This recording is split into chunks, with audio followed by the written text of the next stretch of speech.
भगवान महावीर के अनेकांतवाद के दर्शन को आत्मसात करने वाले सुरेश पुनमिया जी, जो सेवा और समर्पण की एक मिसाल हैं, भगीरथ प्रयत्न करके जीसो जैसे महान संगठन को खड़ा करके जैन समाज के चारों संप्रदायों को डिजिटल डोर से जोड़कर एक नए युग के सूत्रपात की अथक कोशिश की है।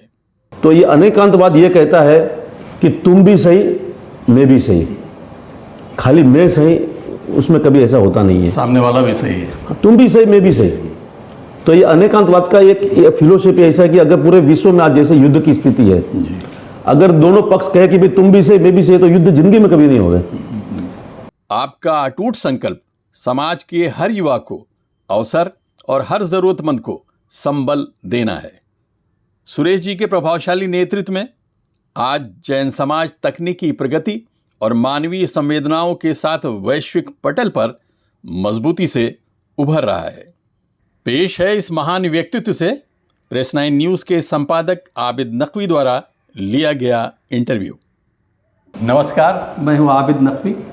आज मैं एक ख़ास मेहमान के साथ हूं, सुरेश पुनामिया साहब हैं। सुरेश पुनामिया साहब इस वक्त जो है जैन समाज के लिए, बल्कि समाज के बीच में बड़ा चर्चा का विषय बने हुए हैं, इसलिए कि उन्होंने एक ऐसा संगठन सिर्फ ये मुंबई के लिए नहीं, महाराष्ट्र के लिए नहीं, बल्कि इंटरनेशनल एक जीसो नाम का संगठन तैयार किया है, जिसकी वजह से सभी लोग जो जैन समाज के अलग अलग संप्रदाय के लोग हैं, सभी में ये चर्चा छिड़ी हुई है कि किस तरह से इससे जुड़े, क्या इसके फ़ायदे हैं, क्या क्या काम ये कर रहे हैं आगे, और इससे पहले जिन लोगों ने कोशिश की है तो क्या कि वो फेल है।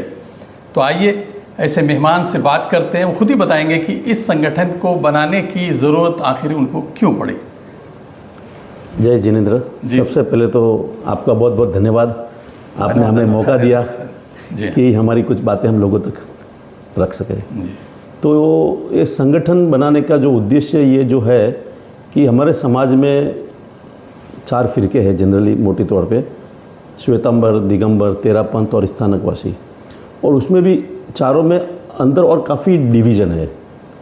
तो कहीं ना कहीं ऐसा होता है कि हर कोई अपने अपने सेक्टर में वहीं से जुड़ा रहता है और वहीं से कनेक्टेड होकर सारी चीज़ें गतिविधियां करता है। लेकिन इसके अंदर कहीं ना कहीं एक चीज़ें बहुत मिसिंग हो रही थी कि सभी संप्रदाय के गुरु भगवंत अपने अपने पंथों में अपने अपने फॉलोअर से सारी चीज़ें कनेक्ट होके समाज सेवा के सारे कार्य तो हो जाते हैं, लेकिन कहीं ना कहीं जब सरकार के सामने अभी हम माइनॉरिटी में आते हैं, तो माइनॉरिटी में आते हैं तो अभी तक हमें सरकार की तरफ से अल्पसंख्यक का कोई बेनिफिट नहीं मिला है, और उसके लिए कोई प्रयास करते भी है तो वो प्रयास सफल हो नहीं पाता है।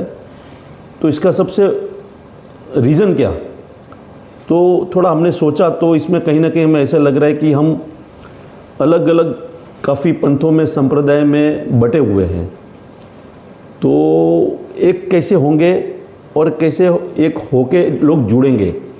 एक करना तो हर कोई चाहता है, काफ़ी संस्थाएं कई सालों से प्रयास भी कर रही है, पर वो प्रॉपरली बोलते ना, कुछ एक इंस्ट्रूमेंट बोलो या माध्यम, एक मॉडल होना चाहिए कि जिससे सभी जुड़ सके।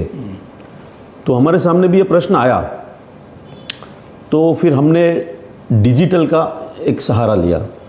जैसे हमने कोविड के समय में देखा, हमारे भारत के यशस्वी प्रधानमंत्री नरेंद्र मोदी जी ने कोविड काल में इतने सारे करोड़ों लोगों को डिजिटल के माध्यम से वैक्सीन का कार्यक्रम, एक बड़ा अभियान किया, और काफ़ी लोगों को इसके अंदर हेल्थ की वैक्सीन की सुविधा मिली, और सभी कई लोगों की जान बची उसमें। तो डिजिटल एक ऐसा माध्यम जिससे हम हजारों, लाखों, करोड़ों लोगों को एक जगह पर जोड़ सकते हैं। अब कोई कैसे जुड़ेगा, क्यों जुड़ेगा, वो एक सवाल आया। तो हमने इसके लिए कुछ एक कॉमन चीज़ें लोगों के दिमाग में डिजिटल प्रचार के माध्यम से, कि भाई सभी संप्रदाय अपनी अपनी मान्यताएं माने, हम सभी का सम्मान करते हैं, क्योंकि भगवान महावीर हमारे 24वें तीर्थंकर, उन्होंने हमें एक सिद्धांत दिया है अनेकांतवाद। तो ये अनेकांतवाद ये कहता है कि तुम भी सही मैं भी सही, खाली मैं सही उसमें कभी ऐसा होता नहीं है, सामने वाला भी सही है, तुम भी सही मैं भी सही। तो ये अनेकांतवाद का एक फिलोसफी ऐसा है कि अगर पूरे विश्व में आज जैसे युद्ध की स्थिति है, अगर दोनों पक्ष कहे कि भाई तुम भी सही मैं भी सही, तो युद्ध जिंदगी में कभी नहीं होगा। पर अभी ये तो चीज़ें संभव होती नहीं है, हर एक के अपने अपने आचार विचार है। तो हमने सोचा कि चारों फिरकों में हम उनको एक करने के लिए भगवान के अनेकांतवाद के सिद्धांत को कैसे लोगों तक सही तरीके से लेके जाके उनको जोड़े। तो हमने इसके लिए एक चीज़ हम लोगों के सामने हमेशा कहते हैं कि सभी संप्रदाय अपनी अपनी मान्यताएं मानती है और हम सभी का स्वागत करते हैं, सभी का सम्मान करते हैं, परंतु जब संघों की रक्षा की बात हो, यानी मंदिर हो, तीर्थ हो, उसके रक्षा की जब कभी भी बात हो, संतों की सुरक्षा की बात हो, या सामान्य मानवीय के सरकारी अधिकारों की बात हो, तो ऐसे कोई भी कॉमन मिनिमम प्रोग्राम जो सभी समाज के लिए हित में हो, उसमें संप्रदाय का, पंथ का कोई लेना देना नहीं हो, पूरे जैन समाज के लिए कोई भी कॉमन मिनिमम कोई भी विषय होता है तो उसके लिए हमें एक होना जरूरी है। तो सुरेश भाई, ख़ास तौर से देखा जाता है जैन समाज के लिए जो छवि है लोगों के बीच में, वो तो ये है कि बड़ा ही एक सहनशील, बहुत शांतिप्रिय और बड़ा वेल ऑफ है। तो ऐसे में उनकी समस्याएं क्या, सच में कुछ समस्या है? ये समस्या बहुत है। होता क्या है कि हमारा जैन समाज टैक्स पेयर में हाईएस्ट है, और एक्चुअल में पिक्चर में जो दिखता है कि भाई सभी पैसे वाले हैं, पर हकीकत में ऐसा नहीं है, क्योंकि हमारे समाज में बहुत सारी संस्थाएं हैं। जैसे जीतो है, तो वो बच्चों को स्कॉलरशिप में बहुत बड़ी हेल्प करती है। तो ऐसे कई सारी संस्थाएं हैं जो वीकर सेक्शन को बहुत सपोर्ट करती है फाइनेंशियली। इवन कई संस्थाएं उनके घर पर राशन भी देती है, पढ़ने के लिए पैसे भी देती है। कई संस्थाओं की मकान की आवास योजना भी स्कीम है, जो 15-15 लाख, जीतों ने 15-15 लाख रुपए में कई लोगों को घर दिए। तो हर समाज में मध्यम और गरीब वर्ग तो होता ही है, तो उनको संभालने के लिए हमारे जो समाज में संस्थाएं हैं, और विशेषकर बड़े बड़े जो दानवीर हैं, उनकी बहुत महत्वपूर्ण भूमिका है। तो हर समाज में हर वर्ग के लोग तो होते ही है, पर दिखते सारे वो फ्रंट में वही दिखते हैं, पर एक्चुअल में जो निचले वर्ग के लोग हैं वो नज़र में आते नहीं हैं। तो समाज में ज़रूरत तो आज भी बहुत है। इसके लिए हमने डिजिटल माध्यम का उपयोग लिया, जिसके अंदर सभी संप्रदाय की सारी संस्थाएं अगर जब एक प्लेटफॉर्म पर आ जाएगी तो हर चीज़ आसान हो जाएगी। सेवा देने वाली संस्थाएं, सेवा लेने वाले ज़रूरतमंद परिवार, उन दोनों को जोड़ने का कड़ी का काम ये जीसो डिजिटल प्लेटफॉर्म के माध्यम से हम करने जा रहे हैं। सुरेश भाई, जब भी इस तरह के ऑर्गेनाइजेशंस वगैरह बनते हैं तो आमतौर से लोग इसके पीछे का हिडन एजेंडा और ख़ासतौर से पॉलिटिकल उसमें देखते हैं कि इसमें कोई पॉलिटिकल एंड कोई अपना कुछ जो है वो तो नहीं है, कोई ऐसा मोटिव। देखिए, हम अगर आपकी सारी बातों के सार में अगर हम जाएंगे तो हमारा जीसो का जो फुल नाम है जैन इंटरनेशनल सेवा ऑर्गेनाइजेशन, तो हमारा हिडन एजेंडा जो है वो सेवा का है, इसके अलावा कुछ नहीं है। तो हम क्या सेवा दे सकते हैं, लोगों को कहाँ हेल्प होवे, जो वीकर सेक्शन को कैसे हम आत्मनिर्भर बनाएं, उनके लिए क्या सरकार की स्कीम जितनी भी चलती है, जैसे स्किल डेवलपमेंट की स्कीम है, ऐसे कई स्कीम है जो गवर्नमेंट स्टार्टअप के लिए फंडिंग करती है। तो ये सारी चीज़ों के लिए बहुत सारी ऐसी कमियां हैं हमारे समाज में, जो इस विषय पर मतलब गवर्नमेंट की स्कीम्स जितनी भी, उस पर कोई संस्थाएं लगभग काम नहीं कर रही है।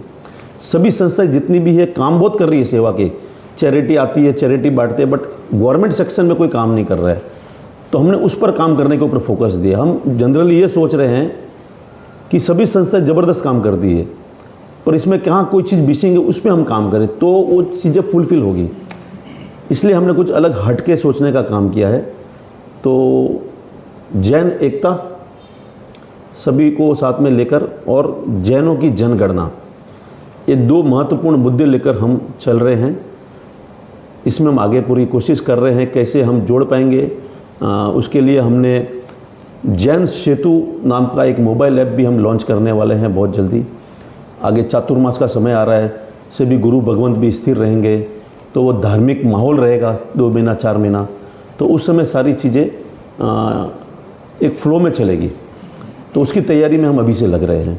लेकिन जो सरकार सेंसस करवाती है तो उसमें भी लोग धर्म के कॉलम होता है कि आपका रिलीजन क्या है, तो उससे क्या आपको डेटा नहीं मिल पा रहा है कि आपको खुद की ज़रूरत पड़ी? उसमें दिक्कत क्या आती है सर, कि सरकारी डेटा में जनरली हम लोग नाम के आगे सरनेम लगाते हैं। जैसे मेरा नाम है सुरेश पूनमिया, तो हम सगे जब सुरेश पूनमिया लिखेंगे जी, तो उसमें होता है क्या है कि हमारी काउंटिंग जो होती है, हम अभी जैसे कास्ट आ जाता है या कोई भी धर्म की आता है, तो हम जनरली एक ऐसा हिंदू लिख देते हैं हम। तो वो ठीक है, बट जब तक हम जैन करेंगे नहीं तब तक जैन में काउंट नहीं होंगे। तो पिछली जब जनगणना सरकार ने की थी तो हमारे सारे जितने जैन थे सब हिंदू में काउंट हो गए, तो उसकी वजह से हमारे जैनों की जनगणना प्रॉपर हो नहीं पाई। जो 2012 में सरकार ने की थी 45 लाख की गिनती थी, जबकि आज हम 5 करोड़ के आसपास है। तो वो कैसे होगा? तो उसके लिए भी हम प्रचार प्रसार कर रहे हैं कि नाम सरनेम के आगे जैन लगाइए, कौन से कॉलम में लिखना है जब जनगणना होगी। तो वो सारा प्रचार माध्यम डिजिटल के माध्यम से हम करने की पूरी कोशिश करेंगे। सरकार अपना जनगणना करेगी और हम भी हमारे समाज की जनगणना करने के लिए जैन सेतु मोबाइल ऐप के द्वारा सभी जितने भी जैन संघ है जी, चारों संप्रदाय के, श्वेतांबर, दिगंबर, तेरापंथ और स्थानकवासी, सभी संप्रदाय के जैन मंदिरों, स्थानक एवं तेरापंथ भवन को साथ में उनका सहयोग लेकर और सारी जितनी भी राष्ट्रीय संस्थाएं हैं जैन समाज की नेशनल लेवल पे, तो उनके सारे राष्ट्रीय अध्यक्ष को साथ में एक जॉइंट मीटिंग करेंगे और जैन जनगणना की राष्ट्रीय कमेटी बनाएंगे। उस कमेटी का काम ही सिर्फ जनगणना का काम करना होगा। तो उसके अंदर जैसे 15-20 बड़ी बड़ी राष्ट्रीय संस्थाएं हैं, जैन कॉन्फ्रेंस है, जीतो है, जियो है, तेरापंथ समाज की भी बड़ी बड़ी संस्थाएं हैं, उसके अलावा और भी जितनी संस्थाएं हैं, तो वो सारी संप्रदाय के सारी राष्ट्रीय संस्थाओं के अध्यक्ष को साथ में लेकर जनगणना का कार्यक्रम किसी अकेले आदमी का काम नहीं है और ये बहुत बड़ा काम है। तो इसके लिए सभी संस्थाओं को साथ में सहयोग के साथ में और उनकी जो टीम है सभी राज्यों में, उनके जितने कार्यकर्ता है और हर शहरों में सकल जैन संघ होता है जो सभी संप्रदाय के मंदिरों के तेरापंथ भवन और स्थानक सभी को मिला के एक सकल जैन संघ होता है। तो सकल जैन संघ और हर राज्य की जो राज्य कमेटी होगी, उन दोनों के कोऑर्डिनेशन से ये जनगणना का कार्यक्रम का पूरा रोड मैप हमने बना दिया है। पूरे भारत में जनगणना कैसे होगी, इतना सरल और एकदम बोलते ना कि फुल प्रूफ, अगर उसको सारा पूरा जैन समाज अगर सोचे कि हमें जनगणना करना है, तो मैं ये समझता हूँ कि हमने जो रोड मैप बनाया है, जनगणना करना बहुत आसान है, कोई मुश्किल काम नहीं है। पर इसके लिए ज़रूरत है सभी को खुले दिल से, खुले मन से एक जगह पर आना है। इसके लिए हमने जो हमारा मोबाइल ऐप है उसमें हमने जीसो का नाम कहीं नहीं रखा है, क्योंकि किसी को भी ऐसा नहीं लगना चाहिए कि हम जीसो के अंडर में क्यों जावे। इसलिए हमने जैन ऐप का नाम भी जैन सेतु रखा है। जैन सेतु के अंडर जीसो भी रजिस्टर्ड होगा, तो कोई किसी के अंडर नहीं जा रहा है, इंडिपेंडेंट एक एंटिटी रहेगी जिसका काम ही जनगणना करना होगा। क्या लगता है, मतलब ये जनगणना के रिजल्ट जो आएंगे तो आपको क्या आसानियां होंगी जिसकी वजह से ये आप कोशिश कर रहे हैं? देखो, जनगणना आई तो एक तो सबसे पहले सबसे बड़ा काम होगा, हम जो एकता को लेकर चल रहे हैं तो खुद ब खुद सारे एक मंच पर आ जाएंगे। तो जैन एकता जो हम कहते हैं वो साकार हो जाएगी, उसमें सारी संस्थाएं जुड़ जाएगी, सारे श्रावक जुड़ जाएंगे, सारे मंदिरों की भी डेटा हमारे पास आ जाएंगे जो पूरा सिक्योर रहेगा, किसी को भी भविष्य में शेयर नहीं किया जाएगा। तो 100% डेटा की सुरक्षा रहेगी। इसके लिए सर्वर भी हमने हमारा पर्सनल बनाया है जो किसी और के साथ में मिक्स नहीं रहेगा, उसके ऊपर भी काफ़ी खर्चा किया है हमने। डिजिटल डेवलपमेंट में भी काफ़ी हम अच्छे लेवल पे जाने की कोशिश कर रहे हैं। और पिछले 6 महीने में जैन एकता पॉडकास्ट सीरीज़ की शुरुआत भी की है हमने। तो उस पॉडकास्ट सीरीज़ के माध्यम से जितने भी हमारे समाज के राष्ट्रीय संस्थाओं के जो जुड़े हुए अध्यक्ष है, फाउंडर मेंबर है, उसके बाद में काफ़ी बड़े बड़े गुरु भगवंतों, उसमें चारों संप्रदाय के गुरु भगवंतों के साथ में हम कर चुके हैं और आगे भी करने वाले हैं। तो सभी के साथ में जैन एकता के विषय पर उनके विचार गुरु भगवंतों सारे गुरु भक्तों को प्रेरणा दे रहे हैं और आगे सीरीज को हम आगे कंटिन्यू लेके जाएंगे। और वो सारे पॉडकास्ट को हम पारस चैनल पर प्राइम टाइम पे 8:01 365 दिन 365 डेज रात को 8:01 पर आपको जीसो का स्लॉट, हमारा 18 मिनट का बुक है, उसमें सभी संप्रदाय के गुरु भगवंतों के प्रवचन आते हैं। पॉडकास्ट की जो भी शूट होते हैं वो सारे हम रिलीज़ करते हैं। और जो भी जैन समाज के संबंधित जो भी विषय होंगे हम उसके अंदर समाज के लोगों तक पहुंचाने का पूरा प्रयास करेंगे। अच्छा, तो दूसरे ये पूरे संगठन ऑर्गेनाइजेशन बन रहा है, उसकी दिशा में आगे बढ़ रहे हैं, काफ़ी लोग जुड़े हुए हैं। सबसे बड़ा जो है चैलेंज, चुनौती क्या आप देखते हैं अगर नेशनल लेवल, राष्ट्रीय स्तर पे जैन समाज के सामने अगर कोई है?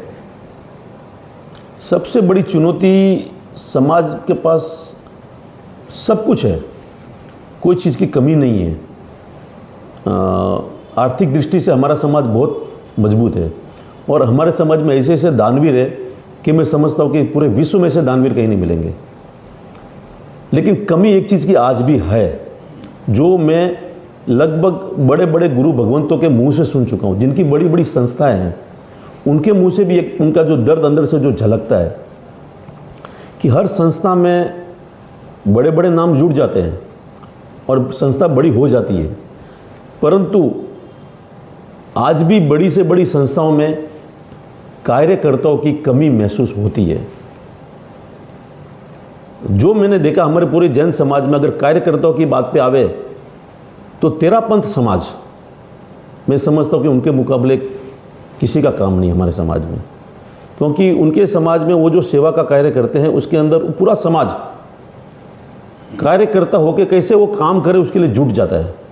ना पद की उसके अंदर लालसा है, ना कोई मोह है, हमें काम करना है। एक गुरु भगवंत ने जो आदेश दिया पूरा समाज उसके पीछे लग जाता है। तेरापंथ में यस, आप मानेंगे नहीं, उन्होंने 2 बार लास्ट 2 साल में वर्ल्ड लेवल पे, विश्व स्तर पे ब्लड डोनेशन प्रोग्राम किया और प्रोग्राम जो किया उसके अंदर पूरी सरकार जुड़ गई उनके साथ में। नरेंद्र मोदी जी ने स्टेटमेंट दिया, बड़े बड़े मिनिस्टरों ने स्टेटमेंट दिया, सेंट्रल रेलवे उनके साथ में जुड़ गई। जब कोई भी कार्य, सेवा के कार्य में जब उसको हम ग्राउंड लेवल पर करने का काम करते हैं तो उसके अंदर मैं समझता हूँ कि सब लोगों का इसके अंदर सहयोग मिल जाता है। तो तेरापंथ समाज ने जो ब्लड डोनेशन का जो काम किया है, तो मैंने उनके साथ में भी चर्चा की, हमारे यहाँ पर आके गए उनकी पूरी टीम।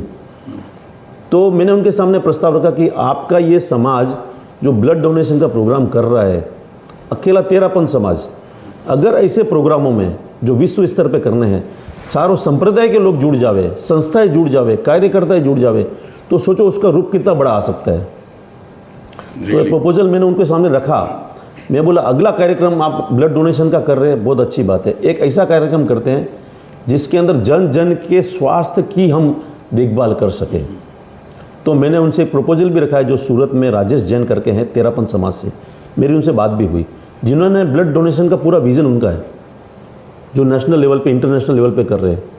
तो मैंने उनको बोला कि हम चारों संप्रदाय मिलकर एक हेल्थ डे पे, जो वैश्विक हेल्थ डे आता है, उस दिन पूरे भारत में नहीं विश्व स्तर पर एक हेल्थ मेडिकल कैंप करें, जिसके अंदर चारों संप्रदाय के लोग जुड़े और नाम आवे जैन मेडिकल कैंप। तो उसके अंदर सभी समाज के लोगों को, खाली जैन नहीं, सभी समाज के लोगों को हम हेल्थ सुविधा देवे। हमारे पास जैन डॉक्टर फेडरेशन के करीबन मुंबई में 2000 जैन डॉक्टर है, पूरे भारत में 20 से 25 हज़ार जैन डॉक्टर है हमारे पास, जो हमारे साथ जुड़े हुए हैं, और वो पूरी टीम इसके अंदर पूरा सहयोग करने को तैयार है। बस ज़रूरत है एक पहल करने की। अगर सभी संप्रदाय की संस्थाएं इस चीज़ के ऊपर गौर करें तो एक ऐसा ऐतिहासिक काम हो सकता है कि जो अभी तक ना भूतो ना भविष्य हो। अच्छा सुरेश भाई, ये बीच बीच में कुछ तीर्थ स्थल जो हैं आपके जी जैन समाज के, उसके लिए ये कहा कि कुछ लोग जो है वहाँ कुछ इस तरह की एक्टिविटी करते हैं जिससे जैन धर्म की आस्थाओं को चोट पहुँचती है या फिर कब्जे हो रहे हैं उसको जो है अनधिकृत, इलीगल तौर पर, तो इसके ऊपर भी कुछ आपकी नज़र है? हाँ, ये सारी चीज़ें होने का कारण क्या है? सबसे पहली बात तो ये, सबसे कारण यही है पहला कि हम एक नहीं है।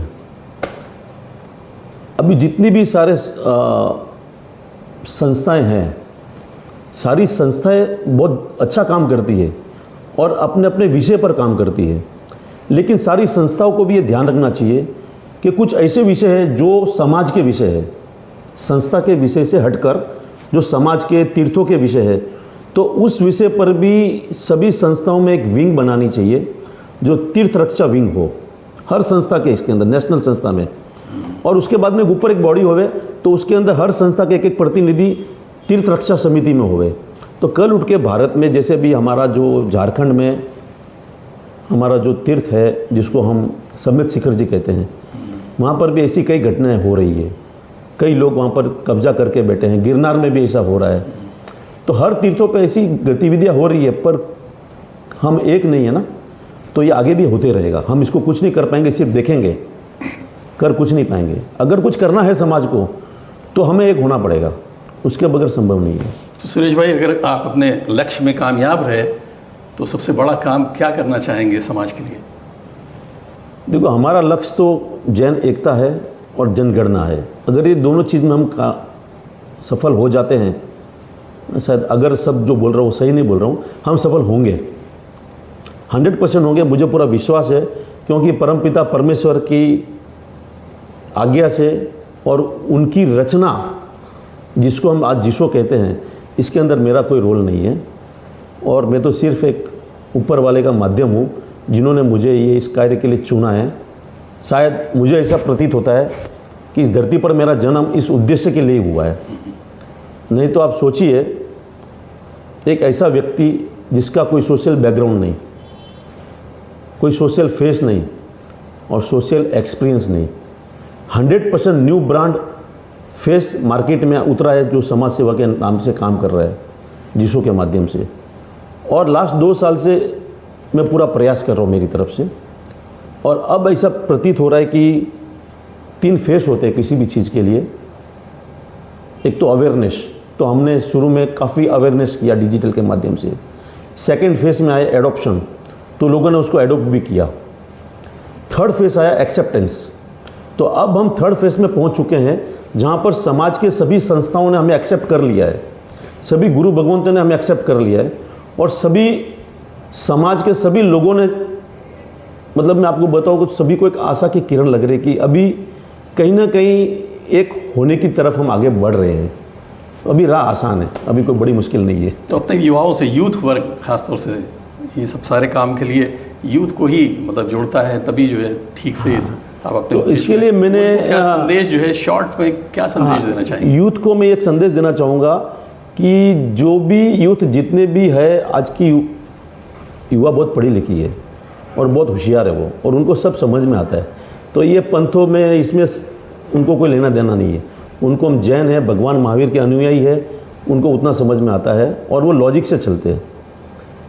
तो उन सारे युवाओं को उसमें जो भी समर्पित होकर कार्य करना चाहते हैं, तो हम जिसों में इस चीज़ के ऊपर फोकस दे रहे हैं कि सभी संस्थाओं में बड़े बड़े नाम वाले पद पर होते हैं और होने भी चाहिए, क्योंकि उनके बगैर, फंड के बगैर कुछ काम होता नहीं है। लेकिन इसके साथ में मेरा फोकस स्पेशली उस पर है कि हम कार्यकर्ताओं को पद देना चाहते हैं।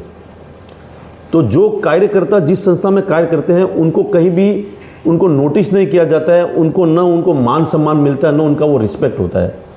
तो मैंने पूरा फोकस दिया कि हम सारे कार्यकर्ताओं को पद देंगे और उनसे हम जो भी कार्य उनको हम सौंपेंगे या वो जो भी कार्य लेंगे, वो जो पूरा करेंगे, उससे पूरा समाज, जैन समाज एक हो सकता है। तो हम सभी युवा कार्यकर्ताओं को निवेदन करते हैं और उनको निमंत्रण भी देते हैं कि हमारी संस्था से जुड़िए, मुझे पर्सनल फ़ोन कीजिए। मैं आपको मेरा मोबाइल नंबर भी इस पॉडकास्ट में देना चाहूँगा। मेरा मोबाइल नंबर है 9833334444। सर्वप्रथम मुंबई में हम सभी जैन संघों का डिजिटल रजिस्ट्रेशन करने की प्रक्रिया शुरू करने जा रहे हैं। उसके लिए हमें करीबन समझिए ना 227 बीएमसी वार्ड है, तो उस हिसाब से 227 वार्ड एरिया के हिसाब से कोऑर्डिनेटर अपॉइंट करने हैं। और 36 विधानसभा की सीट है और 6 लोकसभा की सीट है। तो उस तरह से 227 कोऑर्डिनेटर अपॉइंट करके एक एक वार्ड में जितने भी जैन मंदिर है, दिगंबर हो या श्वेतांबर, तेरापंथ भवन हो या स्थानक हो, उस सभी को डिजिटल रजिस्ट्रेशन करने का रोड मैप हमने लिया हुआ है। जब ये सारा मुंबई में हो जाएगा, उसका स्ट्रक्चर रेडी हो जाएगा, तो प्रॉपर एक रोड मैप बनेगा। फिर उसको हम हर शहर में, हर राज्य में रिप्लिकेट करेंगे। तो सर्वप्रथम मुंबई में इस कार्यक्रम को हम 3-4 महीने चलाएंगे, उसमें हम जैसे सफल हो जाएंगे फिर आगे बढ़ेंगे। तो हम सभी बीएमसी वार्ड में 227 कोऑर्डिनेटर की हम आमंत्रित करते हैं। जो भी जैन संघों से जुड़कर कार्य करने वाले कार्यकर्ता है, सभी कृपया मुझे संपर्क करें। हम सभी को आमंत्रित करते हैं, सभी को मुंबई की सकल मुंबई जैन संघ कमेटी में शामिल करना चाहते हैं, तो सभी को वेलकम करते हैं हम। सुरेश भाई, आपने अपना कीमती समय हमें दिया, बहुत बहुत धन्यवाद आपका, इसलिए कि आपको देखा था कि बहुत ही बिजी शेड्यूल है, आप अपने बिजनेस के अलावा इस पे जो जुटे हुए और जिस तरह से डिजिटल मीडिया में दिख रहा है इसका जिस होगा रिजल्ट, तो बहुत ही अच्छा, बड़ा पॉजिटिव है। बहुत बहुत थैंक यू, बहुत बहुत धन्यवाद आपका कि आपने बड़ा आपका भी बहुत बहुत धन्यवाद, आपने मुझे मौका दिया। थैंक यू सर, धन्यवाद।